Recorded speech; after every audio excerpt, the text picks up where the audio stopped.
Bonjour à toutes et à tous, ici Romain de Crypto Trader et je suis ravi de vous retrouver dans cette nouvelle vidéo d'analyse technique. On se retrouve cette semaine pour faire le point sur le Bitcoin et l'Ether.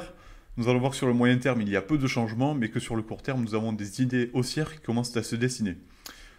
On va voir les différents points techniques qu'il faut casser pour avoir une concrétisation de ces idées et c'est tout de suite.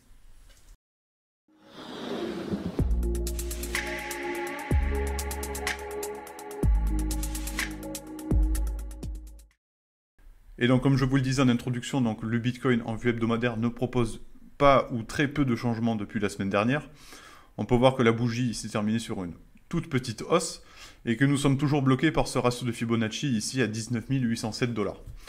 Donc pour l'instant, il n'y a pas forcément de réel signal qui est envoyé par le moyen terme. J'aimerais une cassure de cette résistance représentée par la Tenkan hebdomadaire ici à 21 700 $ pour avoir une confirmation d'un possible rebond sur le moyen terme, avec comme premier objectif les 25 200 $. Pour l'instant, ce n'est pas le cas. On est toujours bloqué entre ce ratio de Fibonacci et le support ici, qui est l'ancien plus haut de 2017, à 18 900 $. Comme je vous l'ai dit la semaine dernière, c'est pour moi le support le plus important, parce que sinon on a un retracement beaucoup plus fort qui risque de survenir si celui-ci lâche. Donc il faudra tout d'abord casser cette Tenkan hebdomadaire pour retourner sur le ratio de Fibonacci. Et si vraiment les prix veulent aller encore plus haut, nous aurons cette Kijun hebdomadaire qui va rejoindre ici les prix dans les semaines à venir et par la suite sera accouplée à ce bas de nuage. Donc attention, les 30 000 $ seront une zone technique relativement forte à mon avis. Par la suite, nous aurons ce ratio de Fibonacci ici, le ratio d'or à 61,8% à 32 000 $. Notez l'absence de tendance qui est représentée ici par l'indicateur DMI, avec l'ADX en jaune que vous avez ici, qui présente une tendance baissière et donc qui ne montre que la tendance est tout simplement absente. Donc on n'a pas forcément de réelle tendance sur le moyen terme. On a ces prix qui rangent entre les 18 900 $ et les 25 000 $. C'est pour l'instant cette grande fourchette qui bloque les prix, donc il faudra attendre une sortie soit par le haut, soit par le bas, pour affirmer de la prochaine suite des prix. Sur le court terme, le Bitcoin reste là aussi relativement plat.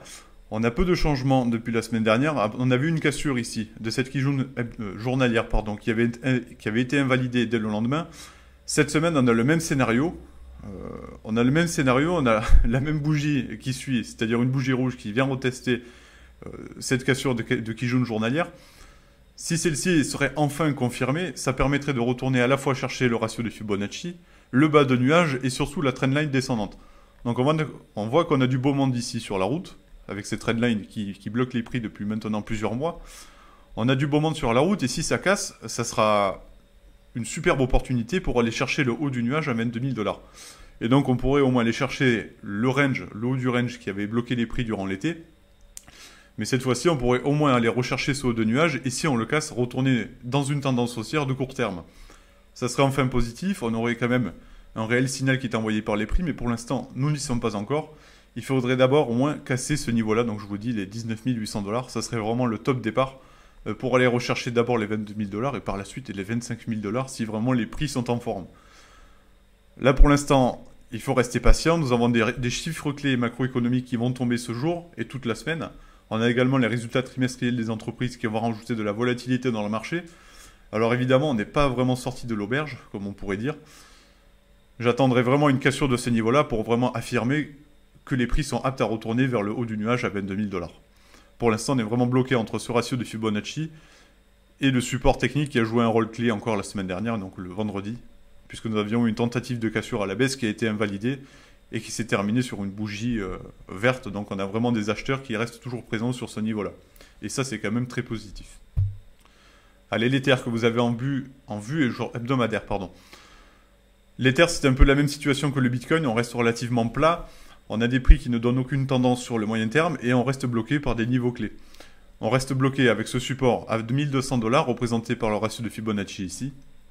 Et nous sommes également bloqués par cette Tenkan hebdomadaire qui continue de jouer le rôle de résistance. Vous verrez que cette résistance ici joue un rôle court terme, mais également moyen terme, puisqu'on peut voir que les différentes bougies qui avaient tenté de casser ce niveau-là ont été stoppées.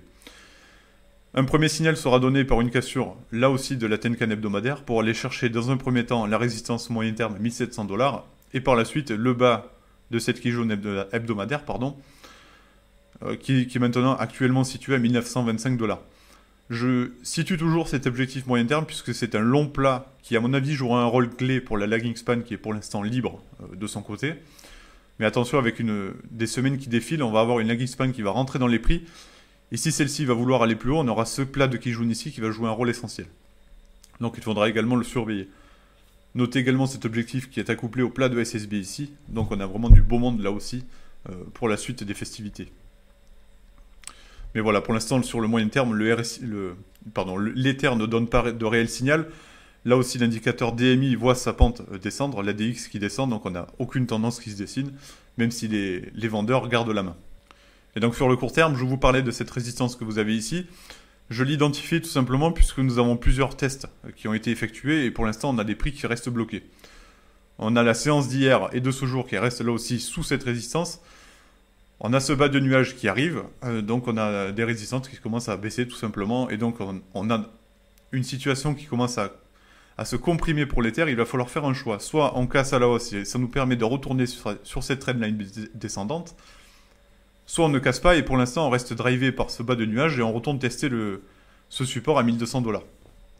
Donc pour l'instant on n'a pas forcément d'entrain, on manque d'acheteurs, on a des volumes qui sont en baisse globalement. Le DMI le confirme, aucune tendance qui se dessine avec un ADX en jaune qui diminue.